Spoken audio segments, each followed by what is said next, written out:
Assalamualaikum warahmatullahi wabarakatuh.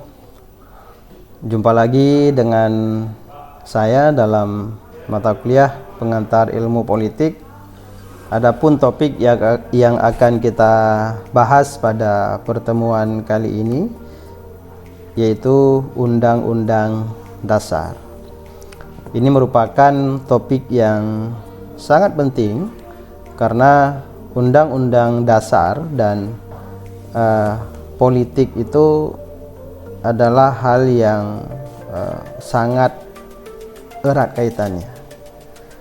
Jadi stabilitas politik itu akan terjadi apabila dalam sebuah negara memiliki undang-undang dasar yang kuat dan dijalankan dengan konsisten.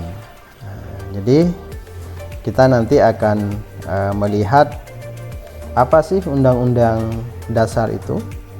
Namun sebelum kita berangkat lebih jauh, seperti biasanya dalam mata kuliah saya itu selalu dibuka dengan kata-kata motivasi.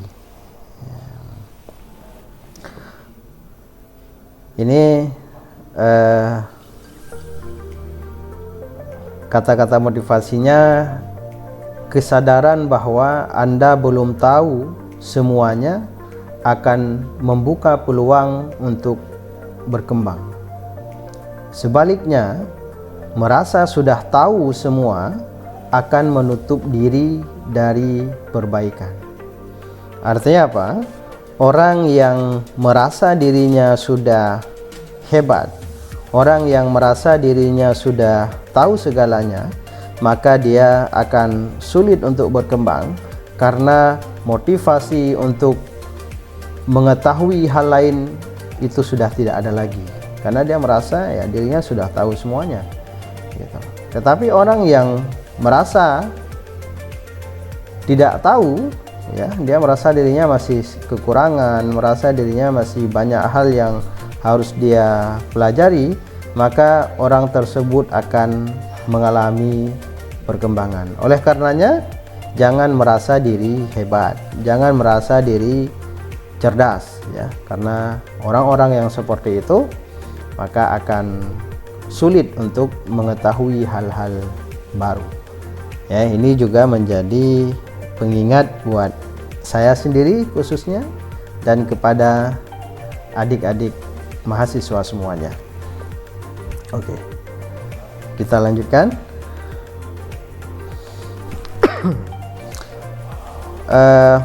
Adapun yang menjadi pengantar, ya, sebagai pengantar dalam topik kali ini, dalam kehidupan sehari-hari kita telah terbiasa menerjemahkan istilah dalam bahasa Inggris Constitution menjadi Undang-Undang Dasar. Kalau di Indonesia itu lazimnya disebut UUD. Sebenarnya ada kesukaran atau kekurangan dengan memakai istilah Undang-Undang Dasar, yakni kita langsung membayangkan suatu naskah tertulis. Ya, jadi kalau kita mengatakan Undang-Undang Dasar ataupun undang-undang itu, dalam bayangan kita itu selalu kepada naskah-naskah tertulis. Nah, kalau di Indonesia itu ada buku Undang-Undang Dasar, ya, buku saku, buku kecil, ya, dan itu yang terbayang di kepala kita.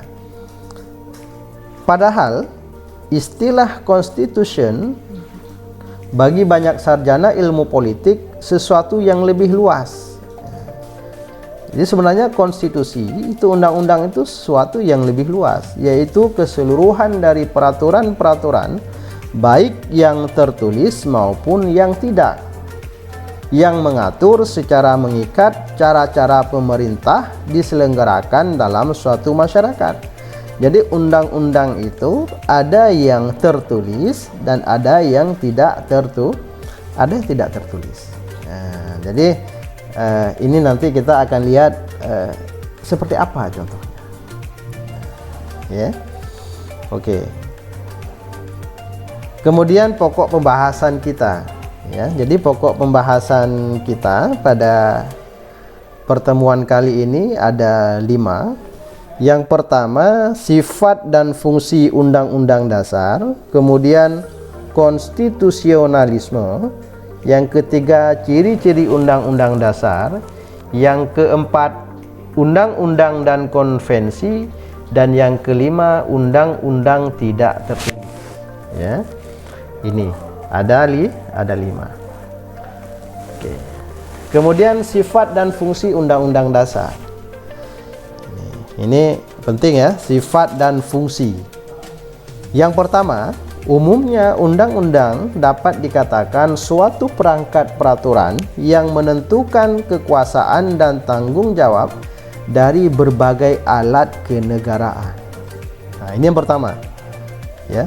Undang-undang dapat dikatakan suatu perangkat peraturan yang menentukan kekuasaan dan tanggung jawab dari berbagai alat negara. Jadi berbagai macam alat negara, ya, apakah itu legislatif, eksekutif, peran kesemuanya itu sudah ditentukan dalam Undang-Undang Dasar.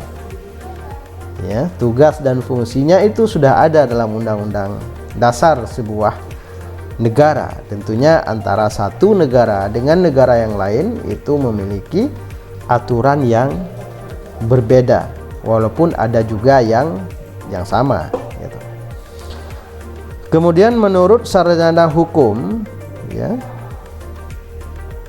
White dalam bukunya Constitutional Law, Undang-Undang Dasar adalah naskah yang memaparkan rangka dan tugas-tugas pokok dari badan-badan pemerintah suatu negara dan menentukan pokok-pokok cara kerja badan tersebut. Nah, jadi menurut Wade, ya, bahwa Undang-Undang Dasar merupakan naskah yang memaparkan rangka dan tugas pokok dari badan-badan pemerintah suatu negara dan menentukan pokok-pokok cara kerja badan tersebut. Ya, misalnya ada legislatif, eksekutif, yudikatif, ya, dan lembaga-lembaga turunan di bawahnya. Ya, apakah itu ya, yang bertanggung jawab di bawah eksekutif ataupun legislatif.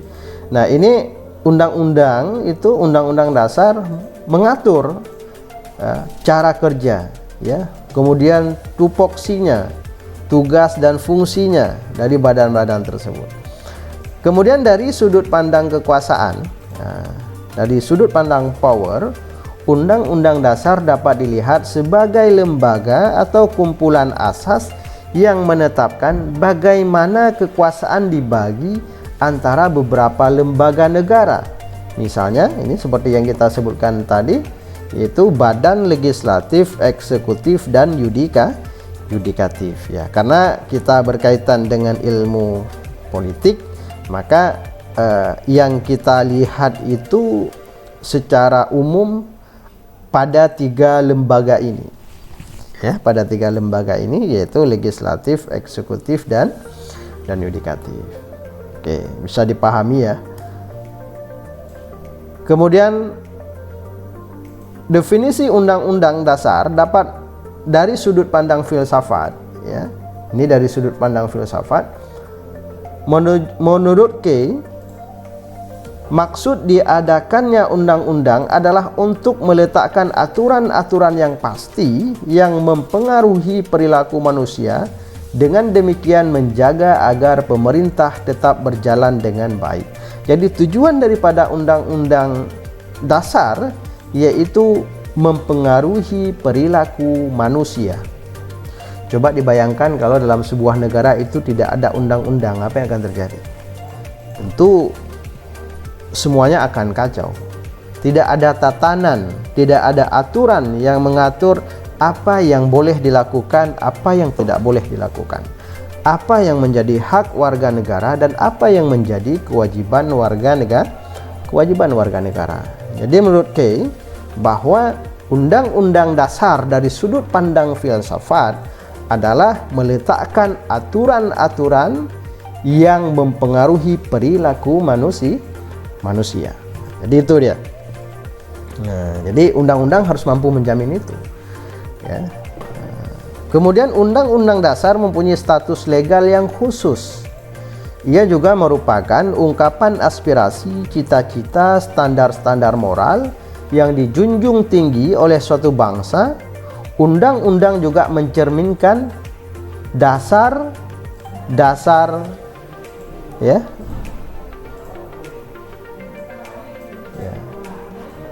Jadi ini. Jadi undang-undang mempunyai status legal yang khusus. Ia juga merupakan ungkapan aspirasi, cita-cita, standar-standar moral yang dijunjung tinggi oleh suatu bangsa. Jadi undang-undang dasar di sana membuat daripada standar-standar moral. Ya, standar-standar moral yang dijunjung tinggi oleh suatu bangsa. Oke. Ini mudah ya dipahami. Kemudian konstitusionalisme. Ya, jadi apa itu konstitusionalisme? Undang-undang dasar tidak dapat dilepaskan dari konsep konstitusionalisme. Ide pokok dari konstitusionalisme bahwa pemerintah perlu dibatasi kekuasaannya, delimited state, agar penyelenggaraannya tidak bersifat sewenang-wenang. Jadi undang-undang dasar itu membatasi kekuasaan pemerintah agar tidak bersifat sewenang-wenang. Jadi karena kalau tidak ada undang-undang, pemerintah tidak memiliki aturan dalam menjalankan pemerintahan. Oleh karena disitulah diperlukan undang-undang. Kemudian menurut Carl G. Fredericks dalam bukunya Constitutional Government and Democracy, konstitusionalisme merupakan gagasan bahwa pemerintah merupakan suatu kumpulan kegiatan yang diselenggarakan oleh dan atas nama rakyat, tetapi dikenakan beberapa pembatasan. Jadi pemerintah merupakan suatu kumpulan kegiatan yang diselenggarakan oleh dan atas nama rakyat. Ya, ini kalau kita kembali kepada demokrasi, ini juga disebutkan sebagai pemerintahan dari rakyat, oleh rakyat, dan untuk rakyat. Tetapi dikenakan beberapa pembatasan. Artinya dikenakan beberapa pembatasan. Ada hal yang boleh dilakukan, ada hal yang tidak boleh dilakukan. Ya. Nah, ini kalau kita lihat pandangan menurut sarjana ilmu politik Andre Haywood mengartikan konstitusionalisme dari dua sudut pandang. Ya, dalam arti sempit, konstitusionalisme adalah penyelenggaraan pemerintah yang dibatasi oleh undang-undang dasar. Ya, konstitusi, undang-undang ya, konstitusionalisme.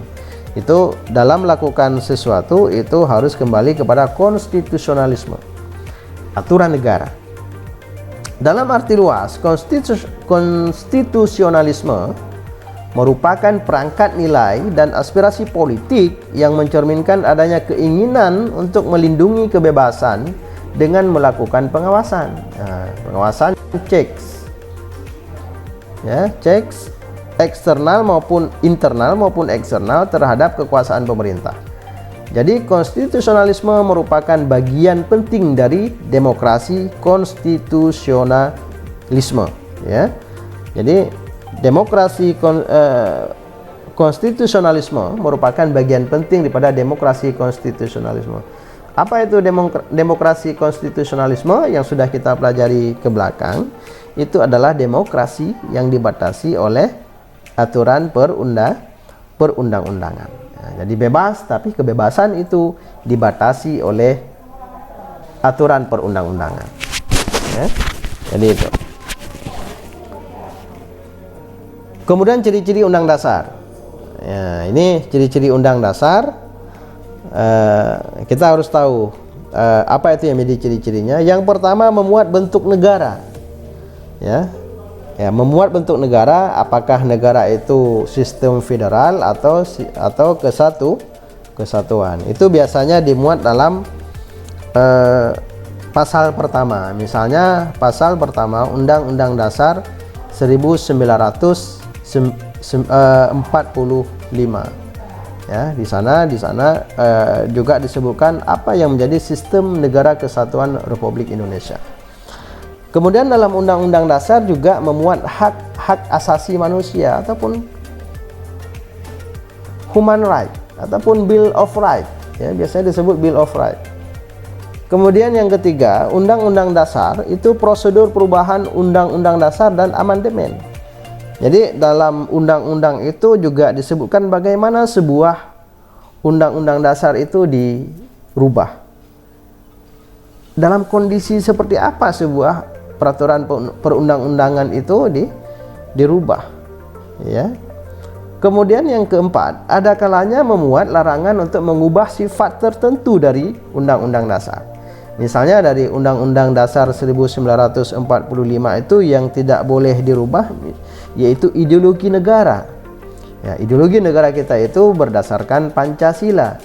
Nah, jadi ini yang tidak boleh dirubah. Yang lainnya ya silahkan dirubah sesuai dengan aspirasi rakyat, sesuai dengan tuntutan zaman. Tetapi ideologi negara itu biasanya itu tidak boleh dirubah. Jadi tentu dalam sebuah negara itu berbeda ya antara satu negara dengan negara lain. Misalnya kalau di Amerika apa yang tidak boleh dirubah, di Inggris itu apa yang tidak boleh dirubah, ya di Malaysia apa yang tidak boleh dirubah. Dan dalam sebuah Undang-Undang Dasar ini dimuat apa yang tidak boleh dirubah. Kemudian amandemen Undang-Undang Dasar 1945. Ini dalam kurun waktu 1999 dan 2002 sampai 2002, Undang-Undang 1945 itu mengalami 4 kali perubahan ataupun amandemen, ya, yang ditetapkan dalam sidang umum dan sidang tahunan MPR. Jadi perubahan itu juga mengikut kepada tuntutan reformasi, ya. Jadi 98 Indonesia, ya, mahasiswa turun ke jalan untuk memperjuangkan aspirasinya, ya. Lalu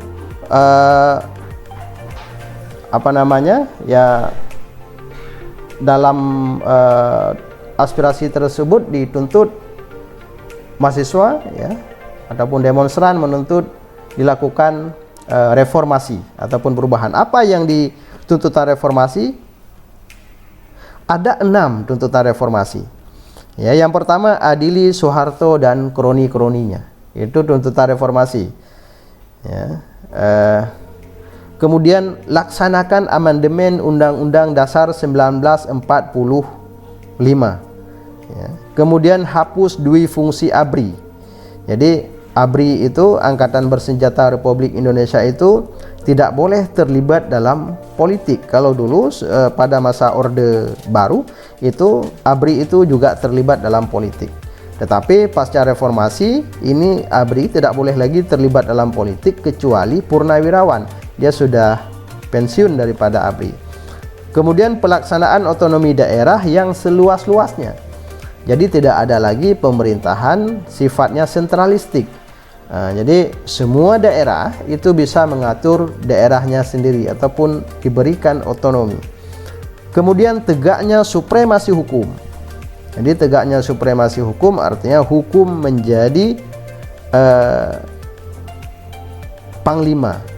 Jadi hukum harus ditegakkan dengan sebaik-baiknya.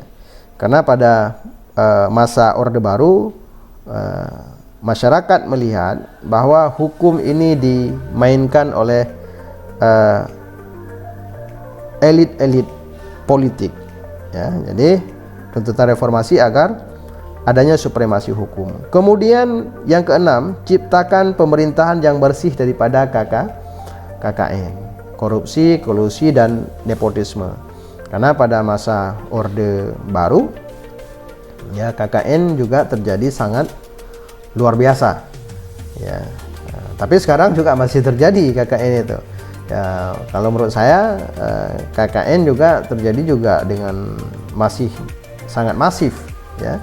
Kalau dulu KKN itu hanya dilakukan oleh elit-elit politik, kalau sekarang KKN itu hampir merata, ya, dilakukan, ya, dari yang memiliki jabatan yang rendah sampai pada jabatan yang tinggi. Dan ini menjadi tantangan negara kita, ya, karena tidak ada suatu negara bisa maju dan berkembang apabila korupsi masih merajalela, ya. Ini tidak ada. Jadi ini tantangan tersendiri yang harus diatasi. Ya.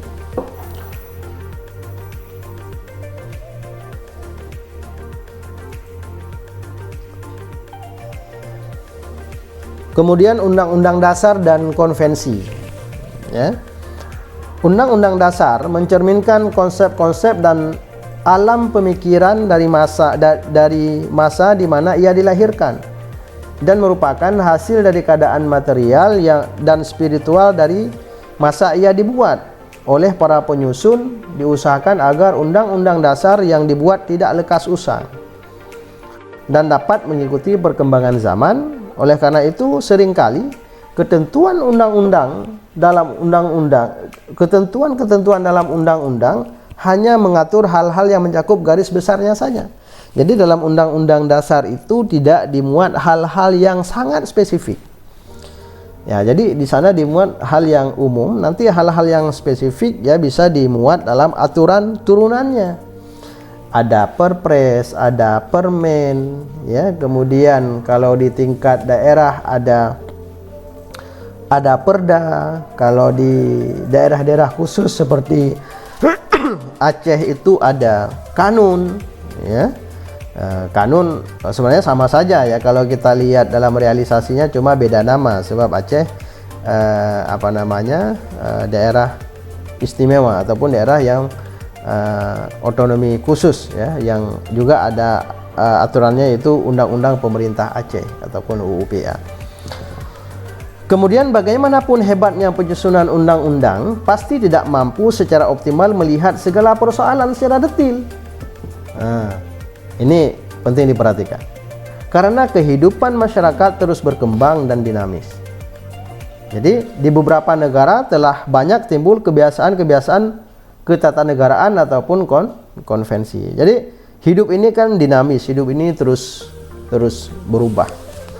Ya, jadi sudah pasti ya dalam Undang-Undang Dasar itu tidak mampu menjangkau perubahan-perubahan itu.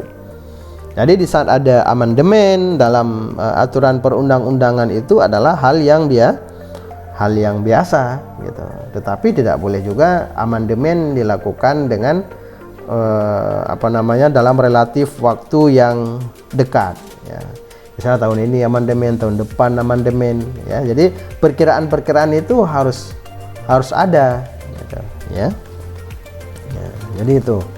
Karena undang-undang itu juga ruh daripada sebuah negara. Jadi itu. Nah, jadi kemudian Undang-Undang Dasar yang tidak tertulis. Apa sih Undang-Undang Dasar yang tidak tertulis? Misalnya Magna Carta ya. Tahun 1215 yang ditandatangani oleh Raja John atas desakan golongan bangsawan. Ya. Apa sih Magna Carta itu? Ya, tentu kita mungkin sudah sering mendengar ya Magna Carta. Ya, mungkin kita tidak tahu secara detail ya. Jadi Magna Carta atau Piagam Besar diratifikasi di Inggris pada 15 Juni 1215 atas kezaliman Raja John ya. Jadi piagam itu sejatinya terlahir dari perseteruan antara Raja John, Paus Innocent III dan para bangsawan Inggris kelas baron. Selain menjadi perjanjian damai, fungsi Magna Carta ialah meniadakan kekuasaan absolut seorang raja. Kekuasaan absolut itu kekuasaan mutlak seorang raja. Raja boleh melakukan apapun. Kemudian berkat keberadaan Magna Carta, raja tidak lagi bisa bertindak sewenang-wenang. Dengan kata lain, piagam besar itu menjadi tonggak sejarah lahirnya hak asasi manusia dan hukum konstitusional. Sejumlah hak raja dicabut berganti dengan keputusan berdasarkan pertimbangan hukum dan azas kemanusiaan. Ya. Kemudian apa yang dimuat dalam Magna Carta? Ya, dalam Magna Carta itu apa saja yang dimuat? Yang pertama, raja beserta keturunannya berjanji akan menghormati kemerdekaan, hak dan kebebasan gereja di Inggris. Ya. Ya. Kemudian raja berjanji kepada penduduk kerajaan yang bebas untuk memberikan hak-haknya. Kemudian yang ketiga, para petugas keamanan dan pemungut pajak akan menghormati hak-hak penduduk. Ya. Polisi ataupun jaksa tidak dapat menuntut seorang tanpa bukti dan saksi yang sah. Ini berkaitan dengan keadilan, ya. Seorang yang bukan budak tidak akan ditahan, ditangkap, dinyatakan bersalah tanpa perlindungan negara dan tanpa alasan hukum sebagai dasar tindakannya. Kemudian yang keenam, apabila seseorang tanpa perlindungan hukum sudah terlanjur ditahan, raja berjanji akan mengkoreksi kesalahannya. Ya, kemudian yang ketujuh, kekuasaan raja harus dibatasi. Ada pembatasan kekuasaan. Ya, kemudian yang kedelapan, hak asasi manusia lebih penting daripada kedaulatan hukum dan kekuasaan. Jadi sebelum ada Magna Carta ini, hak asasi manusia itu menjadi dikesampingkan karena kekuasaan raja itu sangat absolut. Kemudian Bill of Rights tahun 1689 dan Acta of Settlement, ya, 1701. Kedua undang-undang ini merupakan hasil kemenangan parlemen melawan raja-raja dinasti Stuart karena memindahkan kedaulatan dari raja ke tangan parlemen, King of Parliament. Ya, kemudian Parlemen Akta 1911 dan 1949, kedua undang-undang ini membatasi kekuasaan majelis tinggi House of Lords dan menetapkan supremasi majelis rendah House of Commons. Nah, jadi ini adalah undang-undang yang tidak tertulis tapi masih berlaku, jadi itu. Nah, jadi ini kita sudah sampai pada pertemuan pada akhir daripada pembahasan kita. Dan sebelum kita tutup, maka kita perlu pahami apa yang sudah kita pelajari tadi, bahwa undang-undang dalam sebuah negara itu sangatlah penting, dan undang-undang itu tidak hanya